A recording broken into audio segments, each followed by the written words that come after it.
I stagger back across the driveway and out the gate. The bonnet of my car provides a convenient place to sit while I attempt to process what I've just discovered about my father. All of a sudden, the Dennis Hogan-shaped box, which has safely contained all my hatred, all my bitterness, has been ripped open and the contents scattered. "You all right, doll?" I look up to find Clement striding over. "No, I'm not." He sits down on the bonnet next to me. "I take it you didn't have the first clue?" "No." "What do you want to do about Lang? I could go back in and rough him up a bit, see if he knows anything else." "I don't. Let's just get out of here." "Give me the keys. You're in no fit state to drive." Insurance, licence, who knows? I don't, and nor do I care. I hand the keys to Clement and fall into the passenger seat. The driver's seat is rammed back as far as it'll go, and Clement clambers in. More adjustments to the seat are made, and then he fixes me with his blue eyes while turning the ignition key. "You want to talk, we'll talk. You want to sit and think, I'll keep stum." He yanks the seatbelt across his barrel-like chest and we set off. 10 minutes in and my mind is so far elsewhere, I haven't even thought to set the sat-nav. It doesn't appear to matter as Clement navigates our journey in the old-school manner by following the road signs. We reach the motorway and Clement breaks the silence. "How you doing, doll?" I think my head is fit to burst. More bleeding questions, eh? Too many. "It ain't too late to knock this on the head. Send the notebook back and you can get on with your life." Can I? An hour ago I probably could, but now? God knows. I'm so confused, Clement. In which case, we've got to keep digging. Where? Ain't that obvious? Nothing is obvious at the moment. It is, doll. Your old man was probably one of the last blokes on earth who knew this tallyman's real identity. We dig into his past and see what turns up. That's not much of a plan. No, it ain't.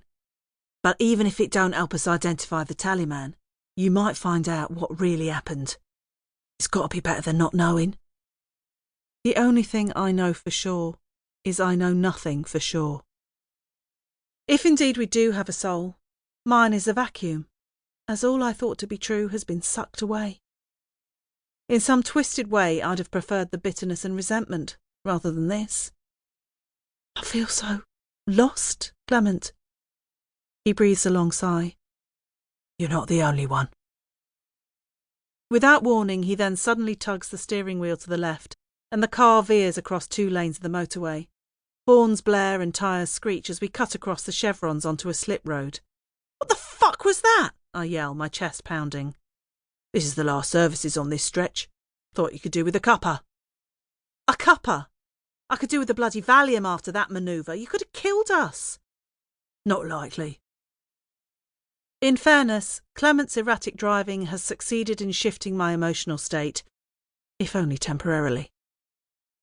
We find a parking space, and once the engine is switched off, I confiscate the keys.